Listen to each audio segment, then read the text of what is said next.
Greetings from Podcastville. It's Monday, February 18th, motherfucking President's Day. The podcast is brought to you by Robinhood. Robinhood is an investing app that lets you buy and sell stocks, ETFs, options, and cryptos, all commission-free. Plus, there's no account minimum deposit needed to get started, so you can start investing at any level. With Robinhood, you can learn how to invest in the market as you build your portfolio. Discover new stocks, track your favorite companies, and get custom notifications for price movements so you never miss the right moment to invest. Robinhood is giving the church family a free stock like Apple, Ford, or Sprint to help you build your portfolio. Okay, that's what we're doing today, Tuesday the 19th. Sign up at church.robinhood.com. Again, church.robinhood.com. I also want to thank Onnit. Listen, when it comes to supplements, there's no one better. From the Alpha Brain to the Shroom Tech, to the Shroom Tech Immune, to the Shroom Tech Sport. I've already been on them this weekend with the 2 fucking planes. And guess what? I'll be on them next week with the fucking flying, because you never know what type of germs you're going to get on a fucking plane these days. Anyway, go to Onnit and press in Church. Bam! And get 10% off delivered right to your motherfucking crib. Kick this motherfucking muley. Tuesday, February 19th. By the time you get this, hope you had a great fucking weekend. Tom Rhodes in the motherfucking house. Joey. The Christ Killer's in the motherfucking house. And his father's in the motherfucking house. How's that? The Christ Killer's father's here. Christ Killer Senior. It's Christ Killer Senior. What's happening, Tom? What's up, Joey? Isn't it it's odd that we get President's Day off, but we don't get the day off when we vote for president? Can you believe that shit? What kind of bullshit is that? In fact, the system's rigged. The system was rigged. Listen, first of all, anybody who knows history knows we used to get 2 Mondays off in a row. We used to get the Monday. Last Monday was Abe Lincoln's birthday, and this Monday is George Washington's birthday. So years ago, 20 years ago, we got that. They took away Lincoln's birthday, and then they gave this Martin Luther King, which was smart. That means you get a day off on the 20th. I ain't mad at them. On the 20th of January after Christmas slows, you know what I'm saying? Yeah. Sometimes you go right from Christmas right to work, so at least they care about you. So we lost a day. I don't know if you remember this. We used to get 2 Mondays off in a row. For years, we got 2 Mondays off in a row. Then they combined them to become President's Day. So just a little history on President's Day for you motherfuckers not in the know. Dropping some knowledge. Always. On a Monday morning, you got to do something with your fucking self. You know what I'm saying? We were going to do a hit of acid. I brought some fucking acid back. For today.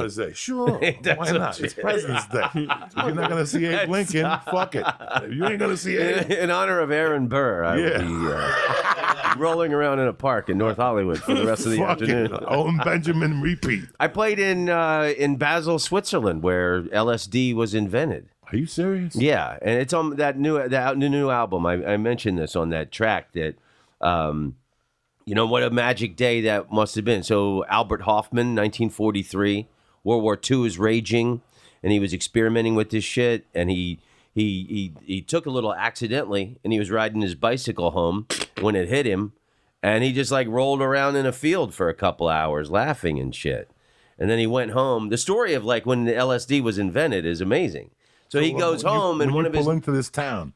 It says, welcome to Basilhoof. Welcome to LSD was invented. LSD town. Yeah, LSD no. They're on the hush-hush about that. But all these like pharmaceutical corporations are based there. So they're making all kinds of shit there. So it's a good place to live. Basel, Switzerland is a really nice place, actually. But like his neighbor came over, Albert Hoffman, and he thought he was like a witch or something. It's I haven't read the story in a long time, but it's pretty amazing. And the first time I did acid was in an apartment complex in Jacksonville, Florida, with some people I didn't know. It was less enjoyable. How many times did you do acid? I was never a big acid fan. I was against it because the first time I did it, it was terrible. And then for years, I was never a chemical guy. But after my sitcom, and I had a ton of big pile of cash, I looked at that money as my NBC artist grant, and I moved to New York City, and I got a Rockstar apartment in the Wall Street area. And nobody lived down in the Wall Street area at that time. And there was this acid head comic from Baltimore, I'll save his name, and he told me, he goes, I know you're not into this, but I got some pure LSD dropped onto sugar cubes. That's what I used to do here. Yeah. And he goes, I know you're not into this, but trust me, I'm going to give you 10 of these, and I want you to try. You just drop it into a tea in a cup, and then drink the tea, and then you'll be off. So I would do like half of it at the beginning. The first like 5, I would only chop like half of them up and do it. And nobody lived in the Wall Street area. So I would do this, and I would I had rollerblades, and I would rollerblade around the Wall Street area. Now it's like, a fortress down there since September 11th. But it used to be like one taxi cab every few hours. There was nobody down there, and, it was really fun to... You didn't experiment with acid at a young age at all? No. It's crazy because I watched HBO Sports last week, and I wasn't aware of this, that the numbers for football players are down. Like, what do you mean? Football across the country is down. Like the viewership? No, the kids getting involved with football because of TCE. And they interviewed a lady in Mass, and she put her son in when he was 6. And... can't do long division. Had a double concussion, and then he went back to play football, and at the age of 10, he hung himself. Oh, fuck. And they took the brain, and he had CTE already, so that got out. So the numbers, if you watch the Super Bowl, you saw that they have 2 commercials, and they're including girls now in football. It was really weird that I saw that, and the next night I watched this, and where I'm getting at is, like, I thought about my friends that I grew up with. And a lot of them played, my high school was based on football. Like New Jersey, it's like Texas. Yeah. My high school was based on football. Everything ran around the football program. They took you when you were 6, and they pretty much taught you the plays you were going to learn in high school at that age. So you already knew them. By the time you played the Pee-wees A and B, when I look at, my friends put old pictures up of football, and I see, Jesus Christ, like when I go home, these 2 guys have known themselves since they were 6. Like, I hang out with people that know themselves since they're 6. Sometimes I do shows, and people come together, and they'll be talking about Pee-wee football. My point is, I spoke to one of my friends that his father was a football coach, and he passed away right before my mom, and we were talking about football, and we compared it to acid, because those guys played football. And I said, out of all the friends we had, how many of them killed themselves? We thought about it. How many of us went? We also grew up in the 80s when cocaine. I mean, we got right. So we went from doing acid and jumped right into the cocaine boat. But regardless of that, I remember selling acid. So I was doing it every night. Like, I was doing microdot acid every night for a run there. After my mother died, that was how I got that pain away. It was by doing acid. And I sit back now and I think about if it gives you PTSD or something. Like if acid affected you, like getting hit in the head as a kid. What do you think? I did it before I became a man in my growth. So I'm still waiting for. I never did it. When I was younger, I was afraid of hard drugs, and then it wasn't until that period, 1998, 1999, when I was living in New York, and then that's when I started doing cocaine. And then I was partying so much when I lived in New York City, I actually moved to Amsterdam to bring it down a notch. You know what I'm saying? Because I was pretty hell-bent, Mitch Hedberg was one of my best friends at that time. He was living at the Chelsea Hotel, and, we were just partying like crazy. And then I started playing in Europe, and I, met this Dutch woman and fell in love, and I moved there. And it's funny that it's true. I actually moved to Amsterdam to tone it down. That's how hard I was partying in New York. Well, New York has so many different fucking things available to you. Yeah, and it's open all night. Where can you get a haircut at 4 a.m? Yeah. In New York City. We were just talking about this week. We live here in California. And Lee, 11 o'clock. Sleepy factory town. Everything's closed. Drive on Magnolia from here to Flappers at 10 o'clock. You could count the people on one fucking hand. Yeah. If you see somebody. Burbank shuts down at 8 o'clock. I've done 100 on Magnolia. One night I lost my wallet as I was getting in a car. I got home over here when we lived up the block. I got in front of the house and I realized my wallet was gone. I was leaving the next morning. I got in that car under the 100 down Magnolia to Flappers. I made the right, and right where I parked, you could see the wallet right in the street. Nobody had it was just sitting there. There's no action at all. And then you go to New York, and you fall asleep at 8 o'clock, and you wake up at midnight, and the world's available to you. Right. The world's available. New York, midnight in New York is nothing. It really is nothing. You do a midnight show somewhere, it throws people off. In New York, they go out at midnight to watch I went to 2 a.m. comedy show. Yeah. Who the fuck wants to see comedy at 2 in the morning? New York does. Me too. When I was an open micer, I saw it till 4. There was a place that did an open mic till 4. Jeez. And there were 100 people on the list. Starting at what time? 11. Oh, my God. And people be coming in getting hand jobs. New York is a lot. But I went back a couple years ago, and I stayed in the city, and I couldn't sleep. It was one of those nights when I could not fall asleep, and I went for a walk. It's not like that no more. It's calmed down a little bit. Yeah. That crazy lifestyle of the 80, 90, it's calmed down. Those people get up and go to work in the morning. They go out, but they're home by 10 o'clock, 10:30. They drink a beer or two glasses of wine, and they go home. It's not like when I was growing up in New York at 3 in the morning, once the bar closed, what do you want to do? Let's go into the city. And we would go into the city, into the shittiest part, buy a gram of blow, go to a fucking bodega, and they'd brown bag the beers, and we'd snort coke on the street and fucking drink beers out of a brown bag like nothing. Not even a cop would stop. I remember Dave Attell used to take me to this bar. It was called Siberia, and it was in the subway entrance. I think it was right off of Broadway, like on 54th, 52nd. He knew all those fucking Jesus places. Christ, this place was it was like standing room only, and only like 8 people could fit in this bar. It was like you go down the subway steps, and then the first level, and then you get another step, and it was just like, I don't know what the hell it used to be, and it's not there anymore. No. But it was like seedy Russians in there, and some. It was always narcotics available, and it was a really, really like quintessential New York hole. I can't even get into, like, there was probably 4 bars I went to before 1985 that were just narcotic bars. The one gay bar I used to go to was just a drug place. It was just a drug haven. And when you'd walk in the door, you'd see shit you'd never see. You pay a little extra to go in for that. That's when clubs were still, $10 to get in. These places were like 25. You were like, ouch. Because you could put your gram of coke on the table. And nobody's going to come and take it. Nobody's going to come do a line. Everybody minds their own business. And it was amazing to watch the fucking 80s and 90s in New York. Yeah. And to see how freely cocaine flowed. How easily people were just doing lines on bar tops. Yeah, there was a bar in the Wall Street area that was open all night.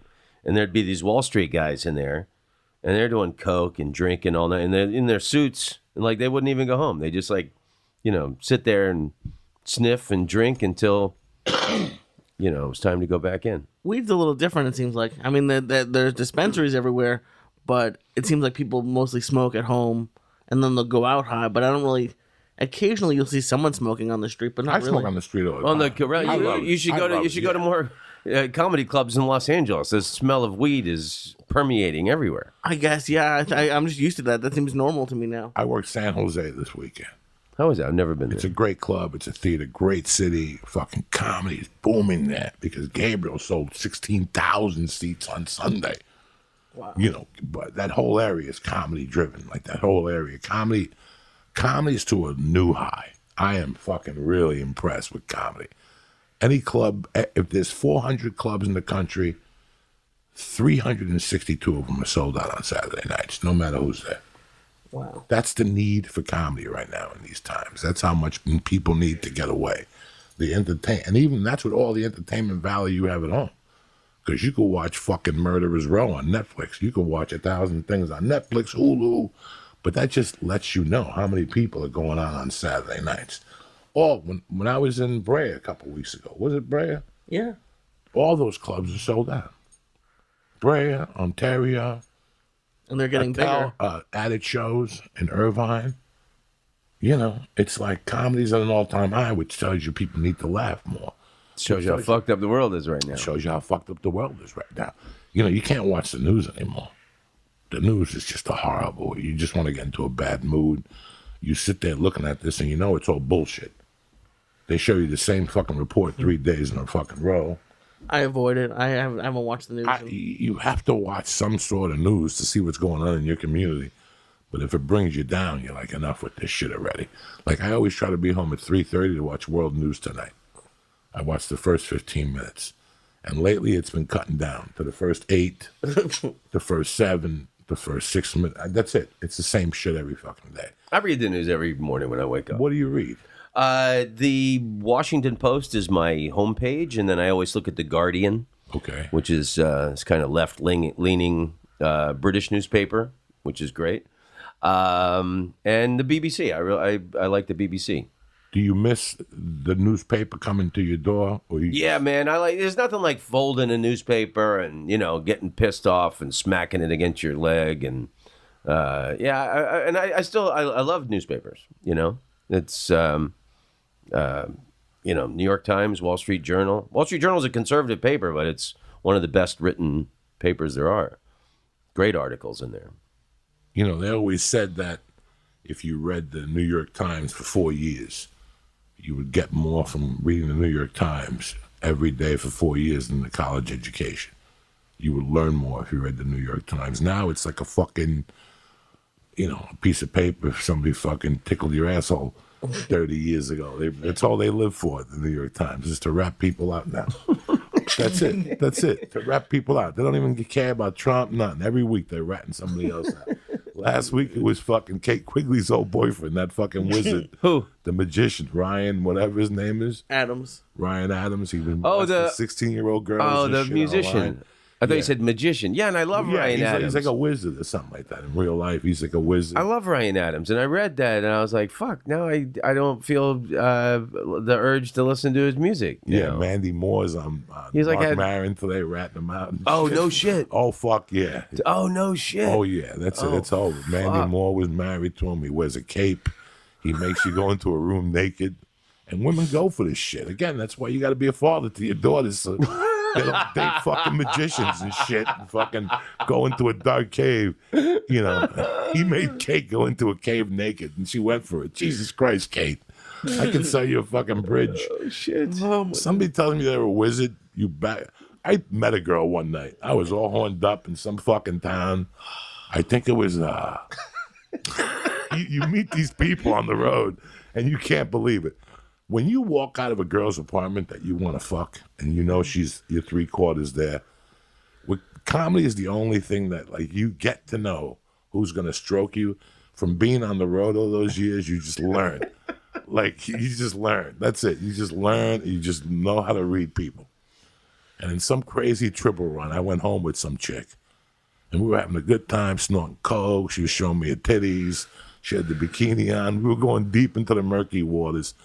And then she started talking about witchcraft, and she wanted me to look in her drawer. She had all these spells for love, and the voodoo man told her she was going to meet me. And I'm like, can I go out to the car and get something? I took a rock of her coke, and I fucking never came back. I'm going to snort coke with some fucking witch, a white witch. That's a fucking trust fund bitch. I swear to God. I just walked out. I took a rock of coke. She didn't even see me take it out of the bag. How many times did you do that? You have 8 stories of you just leaving. You have to leave. You cannot talk. There's a point in the conversation, even when you're doing coke, where I just get freaked out. Yeah, but say goodbye. Hey, I gotta go. No. You can't say goodbye because then they're gonna give you an ear beating on why you're leaving. Did I scare you? I'm gonna put a spell on you. I don't want to hear none of that shit. I haven't done coke forever, man. Those bullshit conversations. Oh my God! All right, we're gonna get up at 7 and we're gonna go kayaking. And then everybody's like, "Yeah, that's a great idea." Everybody's talking so much shit. And then you get in the car. And then we're gonna go to my grandmother's house and paint it. And then you're all coked up and dog. I remember getting on planes. Getting so coked up and having a conversation and going, fuck it, let's go to Miami right now. You ever do that one on coke? Just get on the plane. Just I've been get on, to the airport. I have been on airplanes on almost every substance, and the best way to fly is sober. Yeah, I agree. Me too. No, you don't. I mean, all those years ago when I was like partying all night, and you just go straight to the Jesus airport. Christ. Oh fuck, that's the worst. That's the worst. Or even drinking on the plane. Like I took a Viking on the plane about 2 years ago. Horrible fucking idea. Edibles on a plane on a 6-hour flight are not bad if the edible doesn't take you to a certain level. I think it's different in first class than it is in coach. No, it's the Coaches. same everywhere. If you're in coach, and you eat an edible and you're a coach, you get creeped out by the person next to you. Like when we flew to San Jose, the Indian woman of Indian women sat next to D'Agostino. Out of all the fucking rows, she comes up to me and says, "Hey, sit here." Like, yeah, you can sit here. She was losing her hair. She looked like a fucking bomb hitter. And she's asleep, and D'Agostino's in the middle. And I kept reaching, making believe I was reaching. I can't believe I was reaching for a tit, and D'Agostino was in the middle, just fucking howling. We were fucking howling. If you fly with somebody, I suggest you take edibles. Like we took edibles to New York. Yeah, we took edibles a bunch of times. And get on a plane. You just can't get too fucked up. Like Ari said one time, the door's locked, and he was ready to get off the plane, but he knew he would get arrested. on edibles. On edibles. It just creeped up on him when they closed the door. The thing that you do that I don't like is, like, I would get to his house at 4 a.m, and we take the edible then. But then, like that, well, the one time I didn't like it was when we got on the bus to the plane, and since we took the edible 2 hours ago, I'm on a bus standing. And it was like a family. That's when you go to Austin. Whenever you go whenever you go to Austin or some of those cities out of LAX, American, you go to gate 50. If you ever have like 55 A and B, good night. That means you got to go downstairs and take that bus to a different airport all the way out in the middle of LAX. And they have 2 stands in there. You ever get stuck in there, it's a fucking nightmare. That's where you flow. When you go into, I think it's 2 cities I've gone to, Oklahoma and Austin. You have to go out of gate, whatever, and they put you on a bus. Which just after you've flown, now you got to get on a little bus to go back to LA. You never did that route? No, I've stuck to with Delta for years. I saw it. No, I was. And I'm not happy with them. With Delta either? Well, so I'm getting divorced. You know that. We haven't mentioned that on this episode yet. Hey, I'm getting divorced, everybody. Congratulations. There's nothing like the person who knows you better than anyone else in the world saying, I've had enough. Thanks. I'll get off at the next stop. But one of the reasons, as you know, it's the thing that kills every relationship for a comedian is the constant travel. So, I got this new album and it's recorded in 25 different cities around the world. And this was a big project I've been working on for 2 years. And so I've had all this international travel. 2 years in a row, I have been diamond level on Delta. That's as high as you can go. So you have to fly 125,000 miles to reach diamond, which, you know what? It is not easy to fly 125. That's sitting in the fucking seat. 125,000 miles. It is really hard. I did it 2 years in a row. And it's nice when you get to the diamond level. And as a comedian who, you work your ass off, it's nice to have that little perk. You get to board with first class. You get to use the Sky Lounge when you fly. So they changed the rules last year for 2018. On top of flying 125,000 miles, you had to spend $15,000 with the airline. So last year, I flew 155,619 miles on Delta. I went everywhere. I did like 4 trips to Europe. I went to Israel. I did like 2 trips to Asia. I flew to fucking Mongolia. And I spent $13,000 with the airline. So I was just downgraded to platinum. Hey, fuck you, Delta. And I'm sitting there, and you got to watch the screen with Ed Bastian the president of Delta Airlines sitting there. We really appreciate the loyalty of our customers and all this shit. And it's like, man, it's difficult. You know, I mean, I wouldn't say that it ended my marriage, but, me traveling was a big factor in the relationship ending. And then I think Delta kind of fucked me on the downgrade. I mean, it's difficult to fly 125,000 miles, period. And then you got to spend 15,000 miles. Dollars. When I look at flying, I'm going in there knowing I'm getting fucked. I play the game and I don't get stressed out about it because there's nothing else you could do unless I'm going to get in a horse and a fucking buggy. Yeah. Unless I'm going to get in a horse and a buggy and travel or drive to New York and drive back, it's the mafia. There's nothing you could do. I had a friend that lived in Newark and would come out here with train with Eddie Bravo constantly. And he said one day United changed the rules on him and he had to stop because he was getting upgrades and this and that, but then it's about the money. Yeah. They didn't do about miles no more. It's a certain amount of fucking money. I'm like, I fly with American all the time. Am I crazy about them? No, I'm not. But what are my choices? When I get a date, the first thing I do is go to 3 different screens. I know from doing comedy for 20 years, you know who flies where. Right. You already know, or you Travelocity and it tells you direct flights or whatever, and then you go and attack. I go to American first, I go to Delta. United's my third. If I'm going East Coast, it's JetBlue. If I'm going coast to coast, I go JetBlue. Whether Boston, Florida, or New York, there's no other airline I fly with. Throughout the country, it's basically about money and time. I'll pay extra if you get me out of there at 5 in the fucking morning. I learned that from you. Take the early flight out, early flight in. Early flight out, early flight in, so you don't get caught in the rain of confusion. Look at Thursday. Thursday, it rained here like you thought the devil landed. You thought the devil landed at one time. So they canceled my 11 o'clock, and they canceled the 12 o'clock to San Jose. Thank God they got one every hour on the fucking hour. But here's the beauty of it. I knew I was going to get canceled. You know why? Because my flight was at 12 on Thursday. I didn't check in Wednesday night till 10. You know what number I was? 2. I was A2 on Southwest, business select, because they upgrade you automatically. I'm like A-team, whatever, on Southwest. I love Southwest.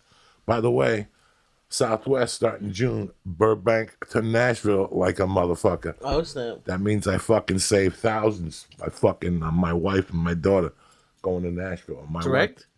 Direct. Wow.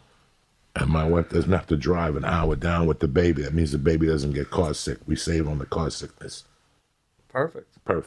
Burbank direct. Beautiful. Burbank's opening up more fucking routes. You don't know how hard that dick makes me. I love it.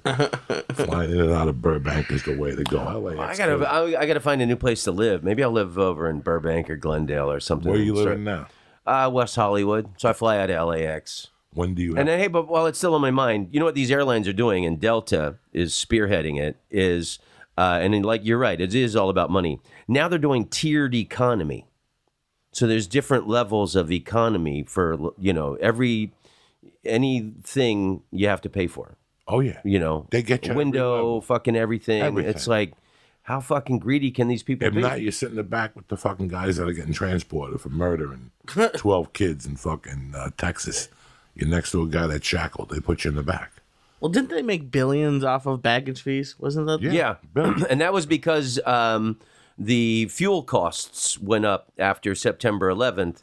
And then they said, as a temporary measure, we're going to charge for bags. And then, of course, you knew that it was never going to go away. Right. But that was just like they're laughing all the way to the bank. They're laughing. No. It's a scam. It's a sad, when I get on a plane, when I look at plane prices, again, I don't think about me. I think about the family of 4. Right. I think about the family of 4. To go anywhere, Jesus. These plane tickets are $0.05 a piece, and that's base. That's base. You know what I'm saying? Unless, like right now, you flew into town in a good part of the year from Florida. Like it's good. What'd you pay? $340. Yeah. And that's a fucking sale of a lifetime. No worries. It's like I kept JetBlue like a motherfucker. It's like I kept saying, When I saw pre-TSA, I go, it's not going to stop there. It's not going to stop there. What do you mean, the pre-check? Like all the different, now they got clear. Yeah. So now they're going to keep going up, and everything costs. They realize there's a market for, if not, you got to stand online for 2 fucking hours. If you don't get the express check through, I don't want to wait. After I did 6 shows at a fucking town and slept 5 hours a night and talked to 3,000 people, guess what? Sunday, I don't have time to fuck around. I just want to get through that fucking airport and get the fuck home. That's all I'm thinking about. Once they put a check in my hand on Saturday night, that's all I'm fucking thinking about. But I've already, you got to pick your battles. That's what I'm about to say. You got to pick your battles when you travel. And that's one of the battles I've accepted. I look at the plane ticket, I look at the prices, I try to save a little bit. My wife came to me the other day, and she goes, I was going to take a flight to Nashville. My wife wanted to go back in June.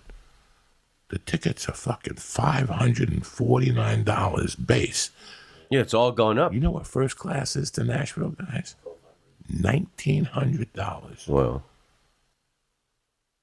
I get upgraded to Nashville on American. I won't get upgraded to Chicago, New York. You learn all the scams. yeah. Canada, you'll never get upgraded to. That's silver and platinum people. That's diamond people. You're dead. But Nashville, Oklahoma on American, I get upgraded. All those places, I get upgraded. Well, I used to spread it around, and I used to always try and get the cheapest ticket. And then about 5 or 6 years ago, I decided I'm only going to fly with Delta. I'll pay the extra 50, extra $100, $150, just so I can build up the miles and then get as high as I can on the status thing.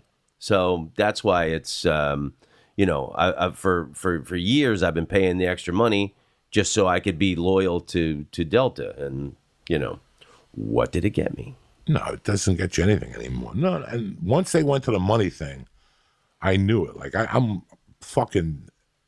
I only take 18, 19 flights a year. I don't travel my ass off like you do. Yeah. And I look at every flight. When I get a call, I look at every flight first before I agree to a gig. Make sure somebody's got an early flight out of there. So make sure some motherfucker's got an early flight. Yeah. Well, I mean, actually, and that's kind of changed my whole. I'm dialing the travel back this year. I'm only going to do a couple of international trips. I'm going to focus on LA. It's like just traveling constantly. It's an endless fucking loop. Back to your divorce. Yeah, sure. How long were you with her for?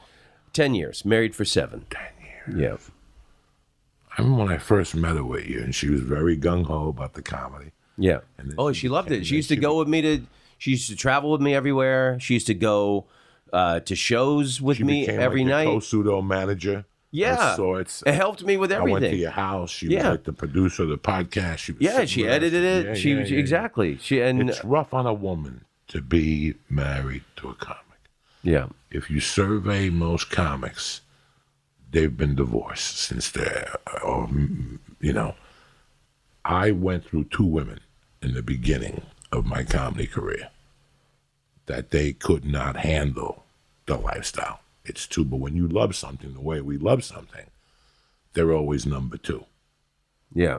For you to be successful at comedy, they have to be number 2, and it's a tough. Yeah, and it's a tough situation. I have put comedy above everything in my life, and I would have to say that comedy is the love of my life. It's the love of your life. Because I made comedy the priority over her, over everything I've ever done in my life, and I mean, I don't regret it. I fucking love comedy. From 93 to 2006, comedy had priority over everything. 2007 was when I started loosening up a little bit. I dated this poor girl I'm married to for 6 years before I met her parents. Why waste anybody's time? Let's make sure. I'm sick and tired of meeting parents. You know what I'm saying? Sick and tired of meeting parents. I did it the right way with this one. With Terry, my wife now, I did it the right way because I had blown, not marriages. The marriage was me starting comedy and us not getting along. That was a complete different story.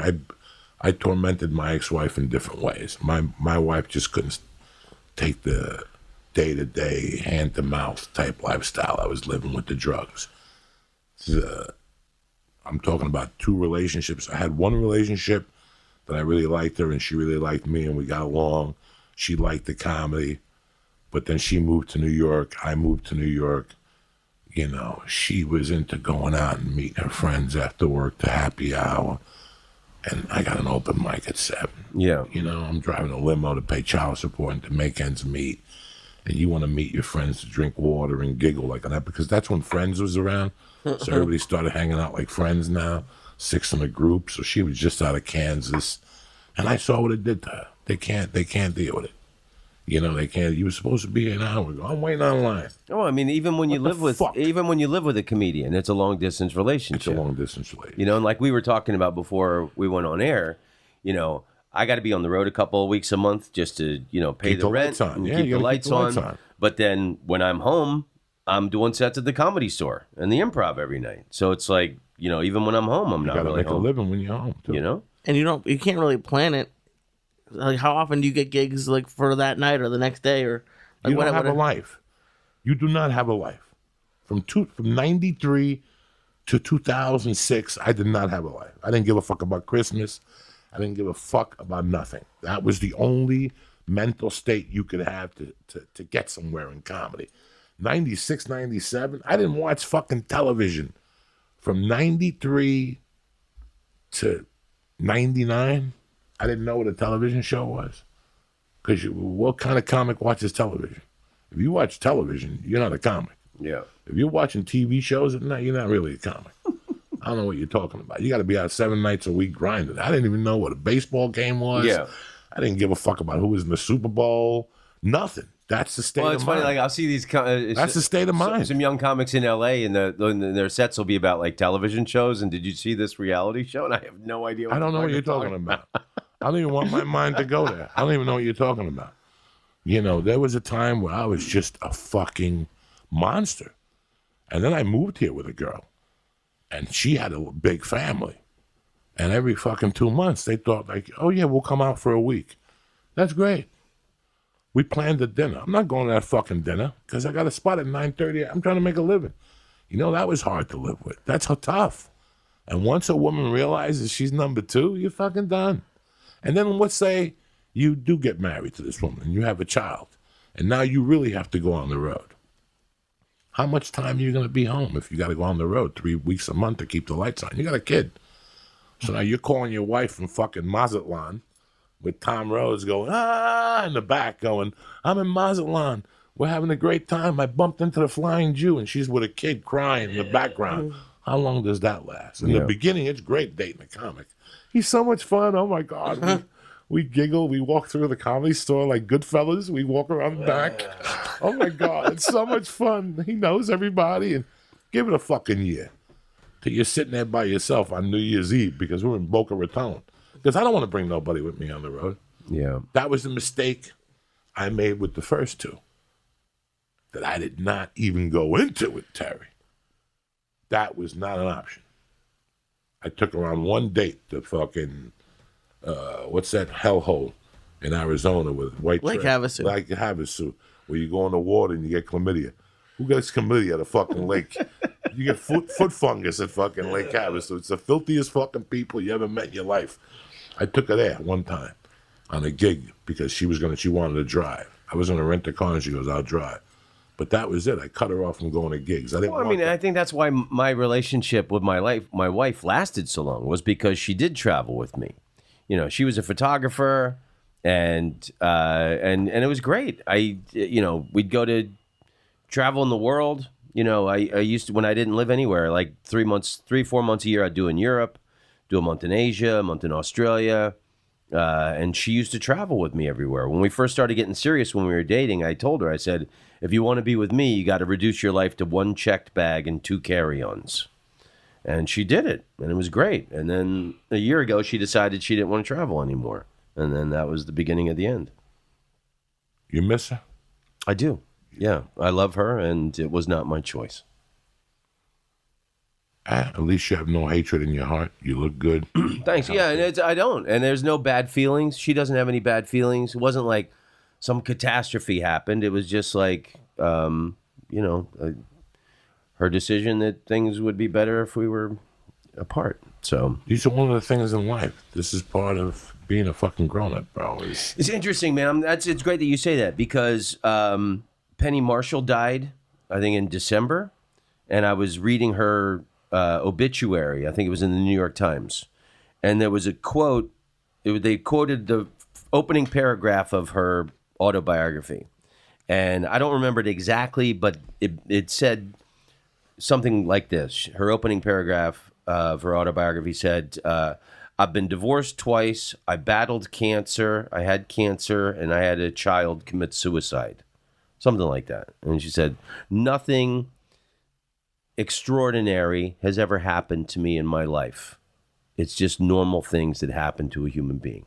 So you're absolutely right. Like divorce, people you love dying, just things happen in life as you get older that you just fucking have to weather and move on. Somebody hit me up last night and said, are you having a hard day over Ralphie May? You all right over there? Wait. Oh, I thought you were snoring. Was he snoring? I don't know. I heard snoring and shit. Yesterday was Ralphie May's birthday. Oh. Most people would be crying and having a bad day. I thought about him. He inspired me yesterday. I just thought about him for 5 minutes. I go, what a fucking shame. In fact, I got to call the Smash Brothers today because I'm chipping in money to get him a headstone. Nobody got the fucking kid a headstone. Wow. I just found this out on Thursday. Wow. I was fucking nuclear. I went fucking ballistic. I called Ari, so we're going to get a headstone. Where's he buried? He's buried in Oklahoma. And thank God for the Smash Brothers, Corey and Chad. I want to thank them for bringing it to my attention. Meanwhile, people are out collecting money to make fucking his last video and selling his memorabilia. But nobody had the fucking decency to buy that fucking kid a headstone, Wow. So that's what I was sick about yesterday, to be honest with everybody. But besides that, what were we talking about? I'm sorry. If you were upset because it was his birthday. Yeah, I wasn't really upset. He inspired me. Most Americans, it's how you look at things. Lee could have called me yesterday and say, what's up? And I could have yelled at Lee and said, don't you know I'm having a fucking bad day? My best friend died 2 years. This is just a part of growing up. This is just part of the fucking everyday. You're a fireman. You ever see a fireman's hat? I have an imaginary fireman's hat on at all times. And so do guys like you. And if you plan on having a comedy or having life and moving on with your life, you have to have a fireman's cap. The fireman's cap is shaped the way it is so things hit it and bounce off and they don't hit you in the back. Have you seen that low cut in the back of a fireman's the big hat? flap on the back. That's what life is. Look at your life. Go look at yourself in the mirror and put a fireman's hat on. And get ready.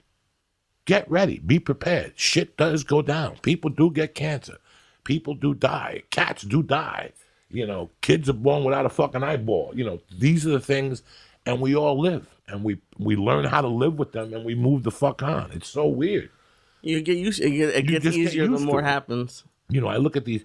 One of the greatest lessons I ever learned. One of the toughest things I ever saw in my life that just took me to the next level as a man was when Eric Clapton's kid fell out the fucking window in New York. Yeah. And he went to some MTV Awards and dedicated a song to him and sang it and kept it together. I don't even know fucking Eric Clapton, and I can't keep it together knowing that your little kid fell out of a fucking window in New York. He went out and wrote that, If I Saw You. If I Saw You. Oh my God. And he didn't shed a tear. He didn't break down. They shook his hand. He hugged people. And I'm like, that's a lesson that, shit happens. And what is Eric Clapton going to do? Go into an apartment and do heroin? No. He went and tackled it fucking on. What's that fucking white dude that showed his dick to America and everybody got mad at him that one day he won 4 or 15 Super Bowls? Brett Favre? That motherfucker, they told him at halftime his father died and he threw 4 touchdowns. I want that guy. That's the motherfucker I want to hang out with. His father died, and he went. That's the best day of his life. Look at his fucking numbers. They told his dad right before the game. We're sorry to tell you, your father died. They couldn't even wait. That fucking white savage that he is. You see that guy, you just suck his dick. If I was him, I'd send you pictures of my dick too, and you accept them. You understand me? You don't say a word. I threw 4 touchdowns the day my father died on Monday Night Football or something. He passed for 400 yards and 4 touchdowns. Wow. You said he showed his dick to America? What was that? He texted a worker for the Jets when he was... He was the original Louis C.K. He was the original Louis C.K. He was just sending out pictures of his dick. I threw 4 touchdowns today, bitch. If I was Tom Brady and I had 6 rings, everybody would see what my dick looked like. I'd have a picture of my dick with a ring on it going, how you like that? I'd make a picture of my dick with and show that to Copernicus, whatever his fucking name is. Keep kneeling, bitch. Look at me. I got 6 rings on this white dick. I got more metal than dick. You know what I'm saying? You can't. If we put all those rings on his dick, he'd have no dick. He'd have no dick. You just see rings. It's like a high school graduation photo when everybody puts their rings together. I guess that's why Jeff Bezos, richest man in the world, showing his dick. Can you imagine $70 billion he has to get payback now? Bezos. I'm pretty sure, isn't that the number? 70 million? Something, 70 yeah. billion, something? Yeah, he's got, 140? He's got to split it with his... And then it was the wife's brother, or the mistress's brother, who sent it, the text Let me tell you in. something. I got 100. That's a weird love for pussy. 70 million for a piece of pussy. That's expensive. That means I'm killing that bitch at one point or another. That means I could just dispose of the body. She belongs to me. $70 million. You gotta pay your... Huh? Billion. 7 Billion. billion. Oh my God, that's right. I'm going to run to the little comedian's room. Go ahead, go knock yourself out. Like, this is a fucking, like, I got a choice. You know what I'm saying? That's what happens when you're 50. That little bladder turns into a little girly bladder and shit. And you got to pee every hour on the fucking hour. How was San Jose this weekend? San Jose was tremendous. I want to thank all the people who came out to the show. 6 sold-out shows. Did they open the top, like the really cool part? Oh, yeah. They opened cool. everything. They had chairs out there. Fucking San Jose came out representing strong. Thank you very much for a great weekend. Jenica Jones came. They fucking brought tremendous banana bread with walnuts in it. Ooh, I love and it. I ate them and passed out. I'm the only guy that could eat an edible like to eat. Like, I brought them back to the room. She made 2 of each, but she made some with these fucking walnuts on it. And I was sitting there watching an old episode of fucking The Sopranos, eating that shit with some water at night. It was tremendous. Yeah, we've been here and you've gotten the munchies and eaten more edibles because you've gotten the munchies. Yeah, I've gotten the munchies and eaten more edibles. The good thing about your situation is that there's no children involved. There's no 70 billion houses. For me, or Jeff Bezos, yeah. For your situation. Well, it's funny you talk about splitting the money in a divorce, and I thought, oh, that's a good time to step out. Oh my God. Yeah, no kids, no house. All that's good. But that's great that you asked me point blank, do I miss her? You know, I mean, she was my best friend. Yeah, so, no. And now I don't have my best friend, so it's kind of fucked up. It's like a weird grieving period after. Because I had the same thing. Listen, she was my best friend for 6 years, or at least I tried to make it that. It was 6 bad years for her. You know, she had to go to a prison and visit somebody and stuff. I put her through a lot, you know, so I understand now at this age what she went through and the reasons why, you know, she didn't want to go into the future with me. You know, they can't count on us. Yeah. You know, one thing when I started dating the wife I have now is I did different things differently, you know, and if I told her I'm going to do something, I do it, you know. You got to work in marriage, especially when you're a comic, you know.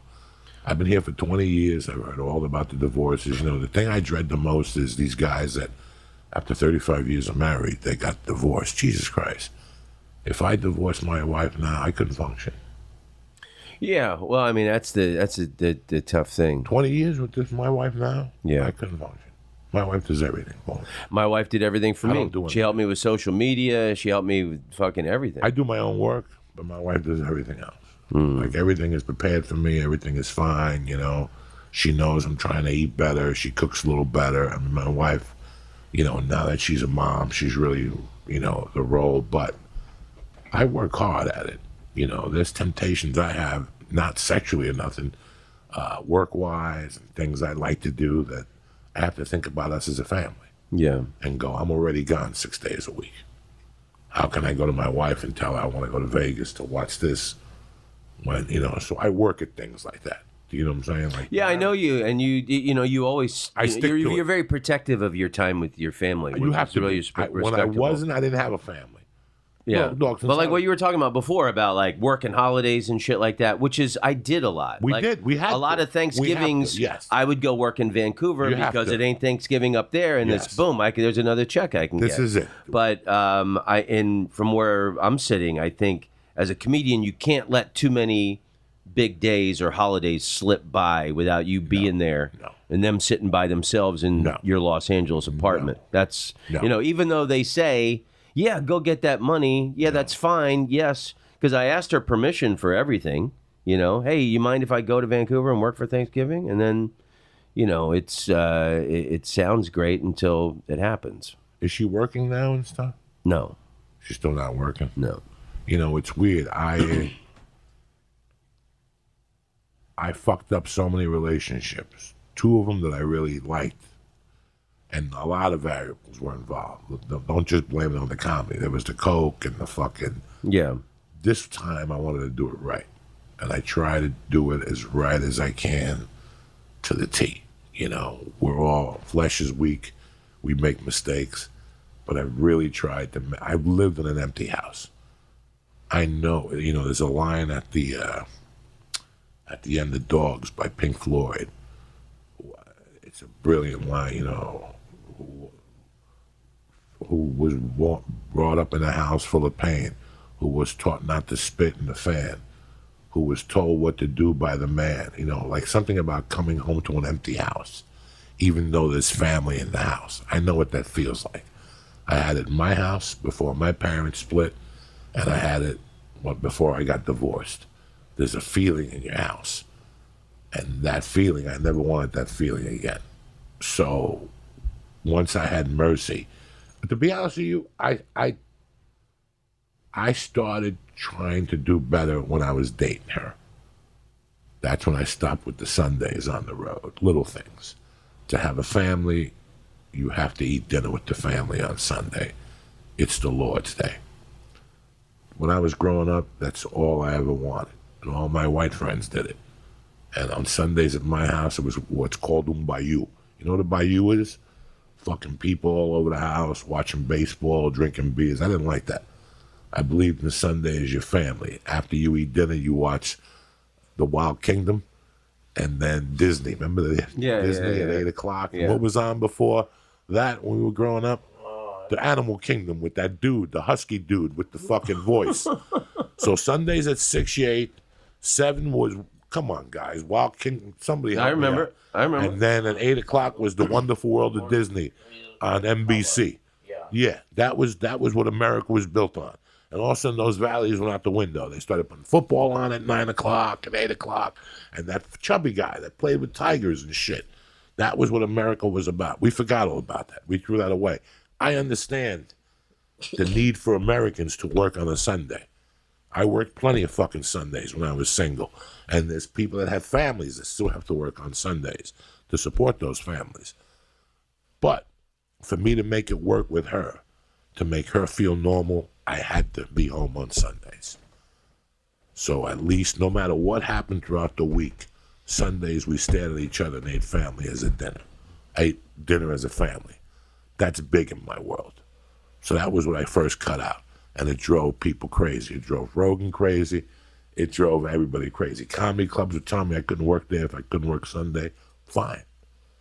I just will not. I made those little cuts for my wife. I looked at other comics that were successful, and I would see all of a sudden they would start to get divorces or get separated. That's the fucking reason why. A woman gets married for one thing, security. Not that we have to support them. No woman is looking for some guy to support them, even though there's some dirty bitches out there. Every woman wants to hold her own. But at the same time, our schedules are so fucking, we're whores. We're whores. I could look you in the face and go, I'm in the whole month of March. And then March 17th, bump to you in Dallas and the connecting flight, and you go, I thought you were home. Bro, That was called. This club called. Yeah. And this club called. Well, whores. I had to stop being a whore. I had to stop being a whore and becoming a comedian. You know. But that's for me. That's what makes it work for me. You've always been a nomad. Since I've known you, you've always been a nomad. That's why when you first came to me and said you were getting married, I looked at you and said, you're getting married. You're a fucking nomad. You were going to Europe when nobody else was going to Europe. Yeah. You've been doing this shit for 20 years. In fact, I heard Golden Earring today, Twilight Zone, and I thought about your show. And I've been driving all night. And you had the fucking guy on the show. I was thinking about you this morning. You were already doing the Europe thing when these fucking idiots were still doing improvs. So you've always been a nomad. That's why when you said you were married, I wished you luck. But you're a fucking savage.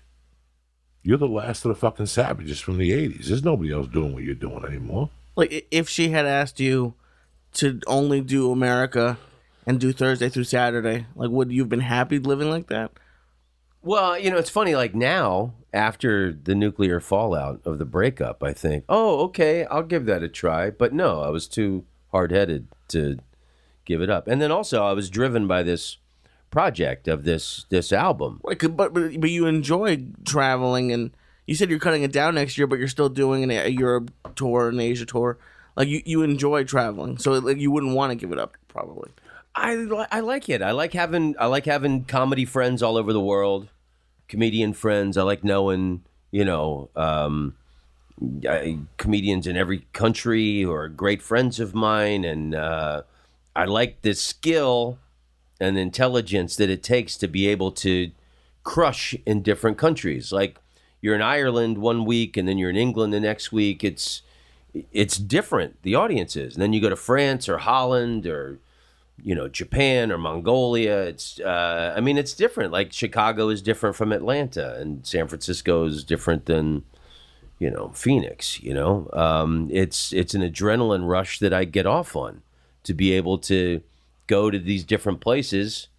And then also, like, the new album, I really worked my ass off on. Like, there's a lot of, you know, I recorded it in 25 different cities around the world. It comes out, this airs tomorrow. So it comes out when you're hearing this, February 19th. Yeah, the album is out now. It's called Around the World. Starts in Paris, ends in Jerusalem. So, you know, there's a lot of cities like Paris and Amsterdam that I have long history with, that I've got stories about and great jokes about, because I've been doing the international circuits for 20 years. But then there was other places I went, like Berlin and Oslo and Stockholm and Israel, where, like, I made it these writing projects to write a hunk of material, you know, at least 5 minutes of new material on that place that I was going to. So in the last 2 years making this album, I really, you know, I'm just reading books about the shit that interests me most about these different countries, and then Googling interesting facts. And I think this album is the best thing I've ever done. Let me ask you this: it's called Around the World, and I see 40 tracks here. Now, are there going to be 40 tracks on the album? That's the tracks of the album. And Paris 1 is lasting how many minutes? I think it's like 4 minutes, maybe three and a half. Okay. I thought you were giving us the whole show. No. And then putting it in one package. No. Okay. The album is I don't even know where half of these places are. This is like a Jeopardy fucking episode for me. The album. Porto. I don't even know what Porto. I know Porto. Portugal. That's in Portugal. Oh, okay. Yeah. I thought you played Portos. He headlined Portos in Burbank and Glendale. I don't know nothing about it. The album is 3 hours long. Where's Galway? Ireland. Belfast, Ireland, London, Berlin, Zurich. Check them for fucking Nazi information. Stockholm, Vancouver, Sydney, Bangkok. Almost drowning in Thailand. You almost drowned in Thailand? Yeah, you never heard that story? No. Yeah, I almost drowned in fucking Thailand. When? 2004. When I was doing after the late night talk show in Amsterdam, the same network let me be a presenter on a travel show. So I got to do a highlight on St. Petersburg, Russia, on Peru, the Champagne region of France. And do you want to hear the story? Yeah, no, go ahead. Okay, I mean, it's on the album. So I was doing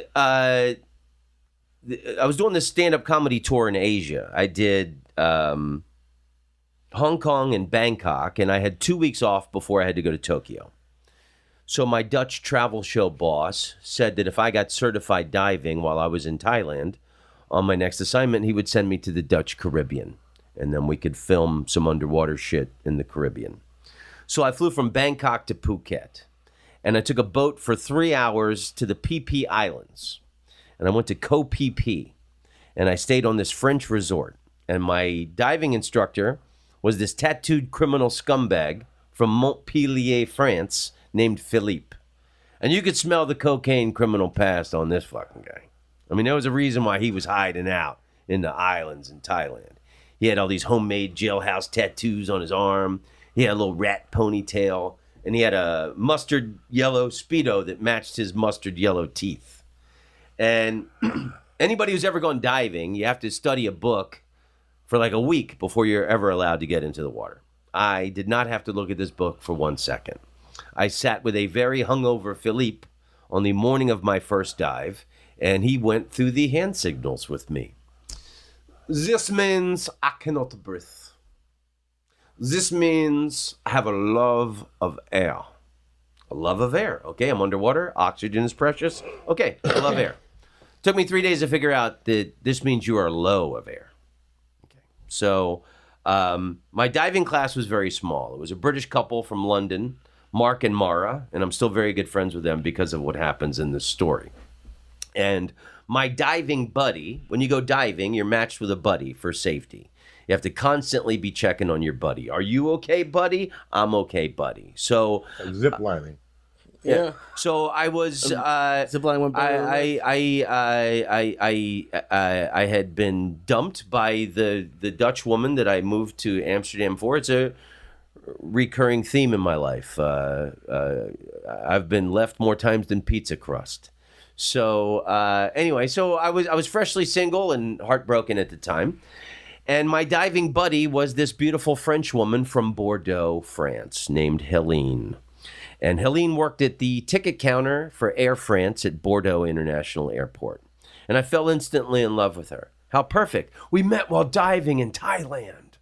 I'm imagining my future life living in Bordeaux. I'd get a job smashing grapes with my feet. I'd pick her up at the end of the day at Bordeaux International Airport, and we'd drive our shaggy dogs out to the coast and throw tennis balls for the dogs to chase and make love in the sand dunes at the sunset. Well, Helene spoke minimal English, and I speak minimal French. And Philippe also had a crush on this woman. So his underwater flirting was outrageous. Every day he'd push me aside and take her and show her pretty plankton and whatever, and I'm by myself, blah, blah, blah, blah. So a lot of men do this. When there's a rival for their affection, he becomes the silverback gorilla. And he feels the need to loudly insult me in front of the group every chance that he gets. So we all said what we did for a living. I said I worked on this television show. So he keeps calling me Mr. Television. Is this good enough for you, Mr. Television? You must learn the buoyancy, Mr. Television. You will not get your diving certificate until you learn the buoyancy. Buoyancy is the perfect balance of perfect measures. When you go diving, you have an air vest, and there's two buttons. One increases the air, the other one decreases the air. Professional divers... In the tanks or in the vest? On your vest. On your vest, okay. Professional divers are always perfectly horizontal. They never use their hands, except for this really cool, you just go psht, psht. While amateurs flare their arms, and that's what I keep doing, and it keeps yelling at me over the buoyancy. So every day we would have lunch on these beautiful islands, on these little alcove beaches. And one day Helene was pulling her bikini bottom out of her ass crack. And I asked Mark to ask her if she was going to the movies. She says, why? I say, because I saw you picking your seat. Yeah. It's a children's joke in the United States. She had never heard it before. She thinks it's the funniest joke ever. She's bent over laughing. And I look at Philippe, and he's fucking eye daggers at me, man. He's so pissed off that I scored a point with this woman. So on the morning that I almost died, he was being a real dick to me. And we're in the boat, and we're driving out to our diving spot. And he's yelling at me over some stupid shit. And I said, hey, Philippe, I don't know what I did to make you dislike me, brother, But I got to be honest with you, man. You're making me feel uncomfortable. And I have to trust you down there. And he goes, oh, Mr. American, have I hurt your feelings?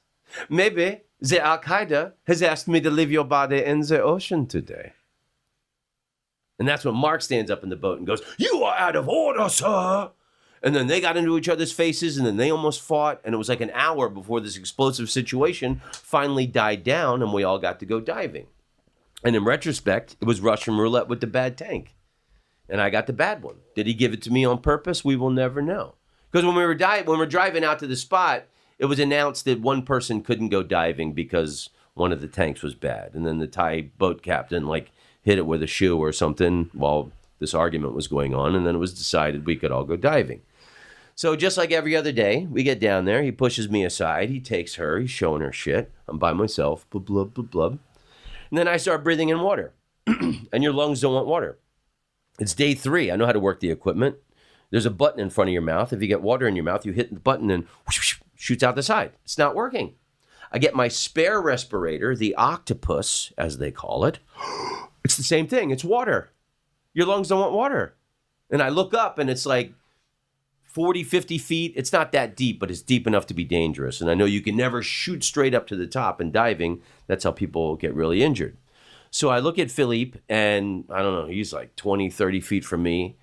And I swam to this fucking guy as quick as I could. And I actually came in a little above him, and I had to whip him around by his ponytail to get his attention. And who would have thought I ever would have gotten to use the I cannot breathe signal? And then he really seemed to take his slow, sweet time getting me that spare respirator. And by the time it got to my mouth, I had held my breath for so long. I can't even recreate the sound that came out of me. It was the sound of someone dying, and it came out of me. And I'm just taking in all this water. And I'm gasping on this fucking thing. But I can feel him moving me upwards. And I survived. Barely got to the fucking... I never thought we'd reach the surface. And I actually thought this is the last moment of my life, watching bubbles go in front of this French fuck's face. But I survived, and I had to wait on the boat while everyone else finished their dive. And I'm sitting there, and the Thai boat captain was fishing, and he caught a fish. And he pulled it up onto the boat, and the fish was flopping around. And I felt so bad for that fish, because that was me just a minute ago. And then so we go back to the island, and I sat on the beach, and I watched the sunset. And to be honest with you, it was a very mediocre sunset. It was really hazy and overcast that day, but it was the greatest sunset I've ever seen in my life. There's nothing like almost dying to make you really appreciate living. So then Philippe walks up, and then he invited me into the little village to have a beer. And I know he was trying to cover his ass, but, he made an effort. He showed me a picture of the wife and child he had abandoned in France. And I told him, I said, Philippe, I want you to know, today I learned the true meaning of buoyancy. Because this morning when you said that shit about Al-Qaeda, I hated your guts and I wanted you to die. And then you saved my life, and then all is forgiven. That's the perfect balance of perfect measures. Then I go back to the resort, and Helene was sitting at the tiki bar by herself. So I went over and I tried to make small talk with her. And I go, so what's the first thing you're going to do when you get back to Bordeaux? And she goes, make love to my boyfriend. So you got dick with dick. So what's the second thing you're going to do? There is no second thing. So be careful who you almost die for, because they might not give a fuck. They don't. You gonna go scuba diving anytime, Joey? And now you know, I almost drowned in pee-pee. Yeah, that's my biggest fear is Drowning. dying somewhere. Yeah. I almost drowned when I was 6 at Coney Island.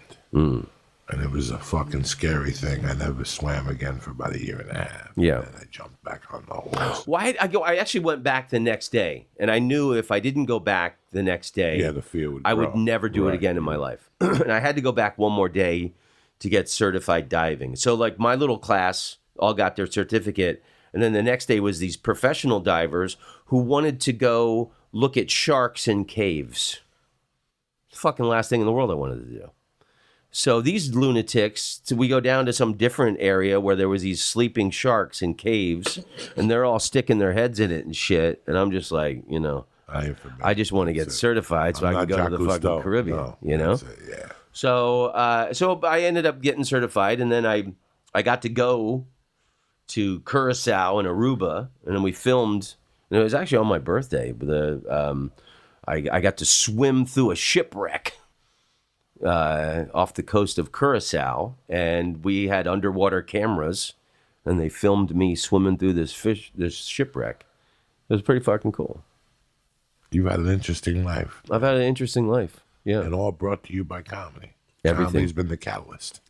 Comedy's brought me everything. How many years now you've been doing comedy? Oh, thank you for asking. February 4th, 35 years. Wow. Started when I was 17, and I just turned 52. So 30. Any regrets if you had to do it over again? There's only two things I regret in my life. I wish I would have done some things differently with my wife, obviously. I miss her, still love her. I don't know if I'll ever get that close to someone ever again. But the only other thing I regret is I opened for James Brown in 1996. He's one of my all-time heroes in life, and I still play the fuck out of James Brown constantly. And I had the chance to go backstage and meet him after the concert, and I didn't meet him. Because, when you're young and you're idealistic and you think all kinds of stupid, crazy shit, I thought I wanted to preserve my image of the young, virile James Brown that I had. But I had just watched his concert, and he was in his 60s. He was still great. He had a lime green jumpsuit on, and he was still doing splits and shit. But I didn't want to meet him because I didn't want to tamper with. I've met so many heroes that disappointed me. And I didn't want to, that's how sacred James Brown is and was to me. I didn't want to tamper with my image of. How did they disappoint you? In which way? I mean, just like, being arrogant or blowing you off. Like, I remember being younger, meeting famous comedians, and, all they cared about after the show was, meeting some young women. They didn't, get away from me, kid. It's really disappointing. Takes like a day or two, at least for me to. So I didn't want to take the chance with James Brown to, like, actually, maybe I go backstage and.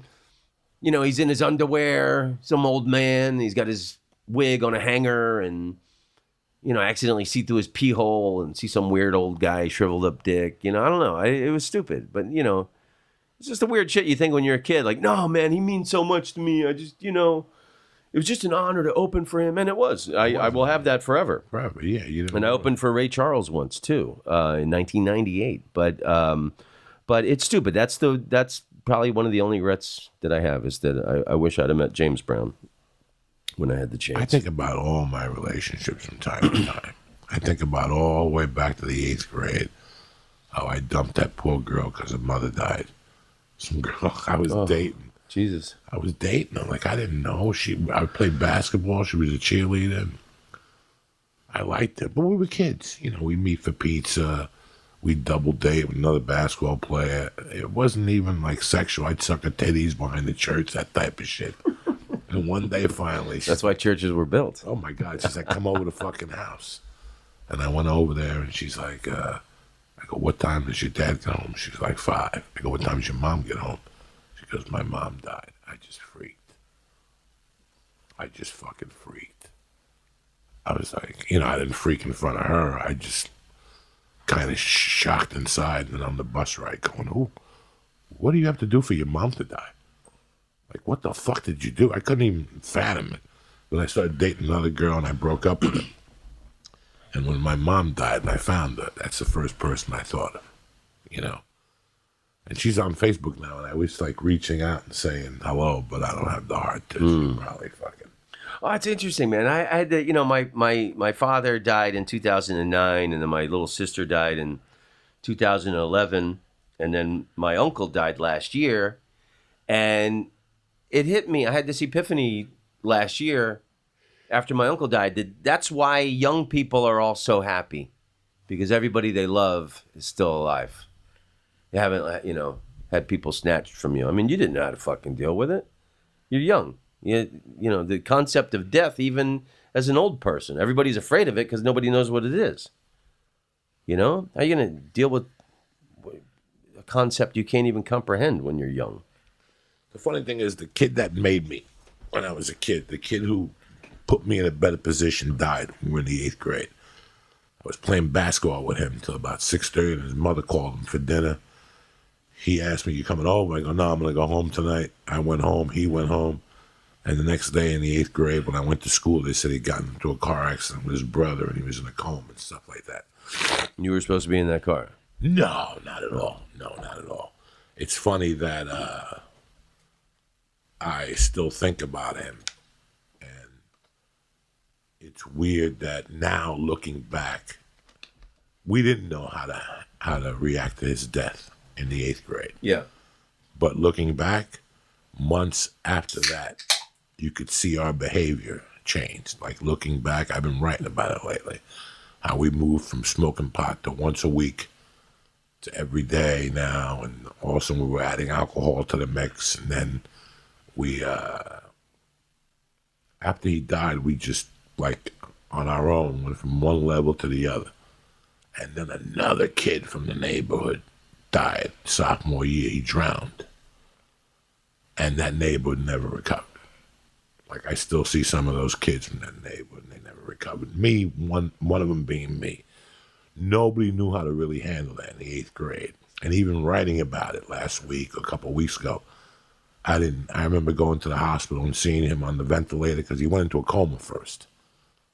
He was in a coma first, and they pulled him off the ventilator, and he died. And him and I were like early stoners, and we would listen to Kiss all the time. And at that time, I think I had 2 Kiss albums that we used to trade Kiss Alive. Me and him would trade it.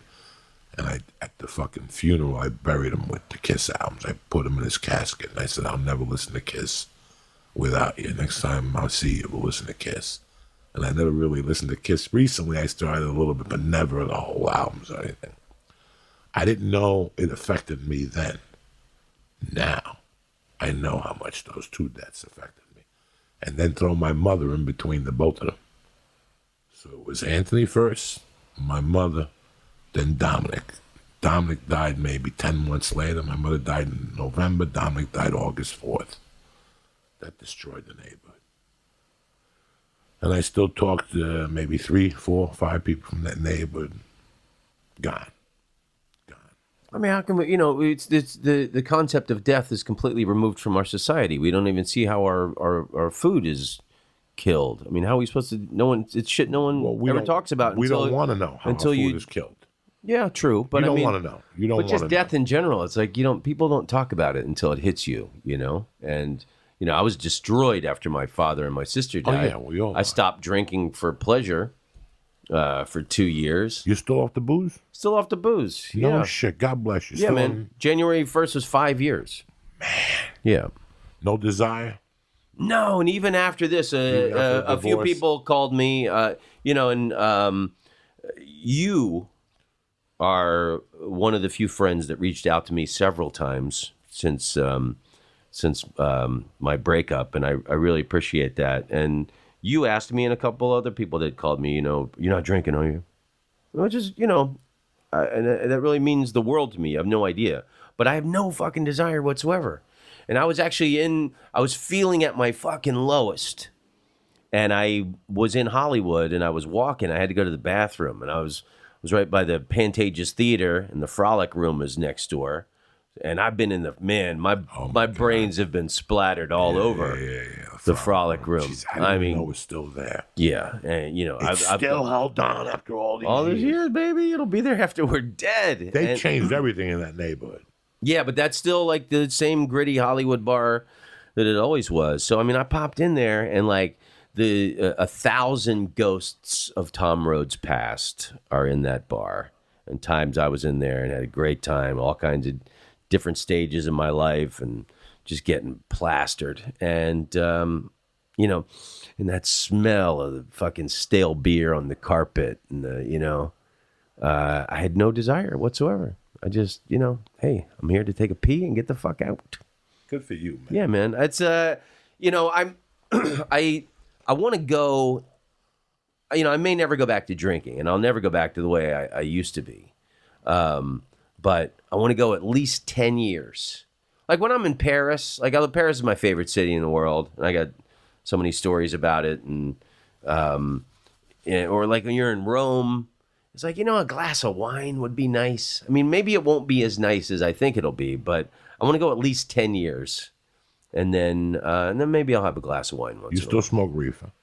Yes. Yeah, I had to take a break in January because it was fucking depressing me even worse, Here's a great story for you. And I've tried to turn this into I've been saying this on stage, but I think it's a little too raw and painful for it to be funny. But I spent January alone in my apartment crying. And that's what happens when you get divorced. And it was pretty rough. And I've been focused on this album, and I'm writing a book to go along with it. So it's great to put my energy into that. But the truth of the matter is, and that's why, getting a call from you meant the world to me. You had no idea, what my situation was, and I appreciate you. I know what your situation. I appreciate you that you were concerned about You me. have to listen. Man. Fucking means the world to me. We're the Marines of comedy. Yeah, and there's just a couple of us that really, I live my life by one rule, like Sonny and Bronx Tale. Nobody cares. These people tell you save the whales, and it's all for attention. Nobody really cares. Nobody, it's all bullshit at the end of the week. When they see you at the Comedy Store, they blow smoke up your ass. At the end of the week, nobody fucking cares in this life. And I've been very lucky. I've had people who have checked up on me and said, hey, what's going on? For me, divorce was one of the hardest things I ever went through. I'll never go through it again. I don't ever want to divorce. That's how I feel. Because it is one of the most rotten feelings in the world, especially as time goes. You have not even began your grieving process, yet. In time, you'll meet somebody else and things will move on. But a divorce stings you a little bit because at first you go through emotions. You go through a ton of emotions. But at this point in my life, close to 25, 26 after my divorce, I put it there with my GED, with me quitting high school. I failed at one of the most simplest things in life, friendship with a girl. I failed at being a friend. That's what you are when you're a husband or a wife. Yeah. You're an extended friend, when I was 21, I made a decision that when a woman told me she cheated on me, I was done. Because the first time you tell me you love me, love doesn't disrespect, as Biggie Smalls put it in 1995. Love never disrespects. Never, never, never, never. Everything else, when acquaintances, let them say what the fuck they want. But love never disrespects, and it's just weird. I knew what you were going through. I think you're one of the fucking best comics working. The last set I saw you do in the original room when you brought me up about 7-8 weeks ago, and sometime in mid-December, because you were still married at that time. Yeah, and you called me and the next day. A couple of days later, and I said, I've been thinking about your set. It was one of the most brilliant things I've seen in stand-up.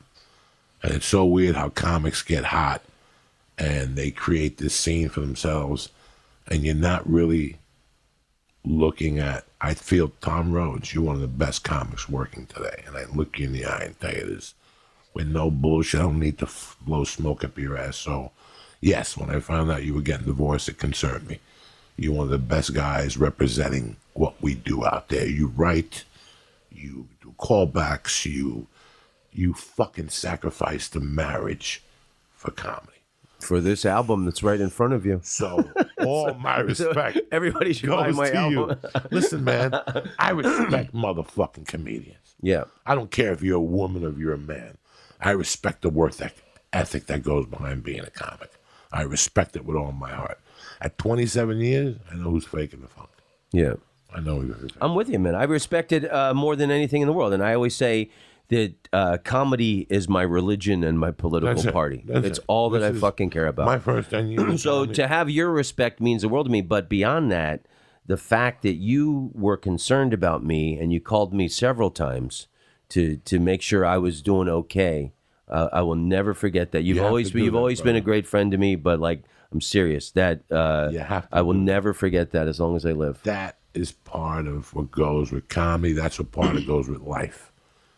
that we only have a handful of friends, and we got to check up on them and check in from time to time. I love you, Joey Diaz. I love you too. Congratulations. What's the name of the CD? So the album's called Around the World. But let me tell you this story that showed you how fucked up what I've been going through. So I spent January alone crying in my apartment. So like this old friend of mine, this girl, I've known her since middle school.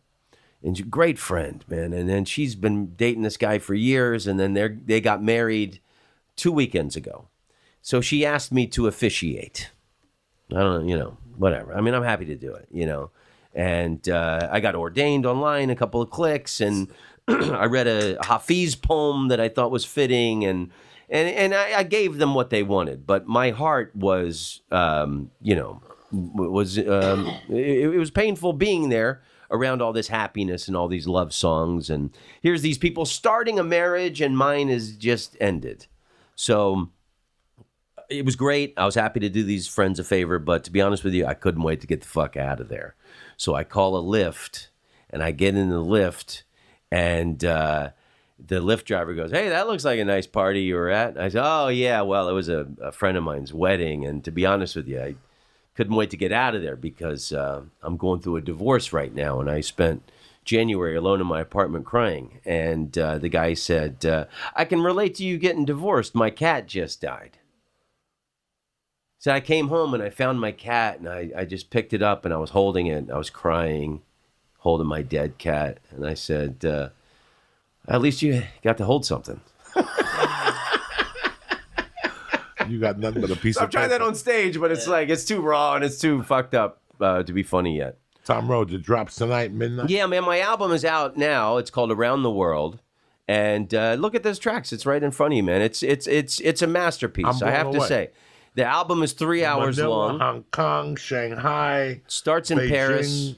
Ends in Jerusalem. And you ended with the Jews. I love it. That's the way to do it. Yeah, man, I did this. Party with the Jews. I did this tour in Israel in December, and I took my 80-year-old Jesus freak mother with me to Jerusalem, and we flew in a week early, and it was pretty amazing. Yeah.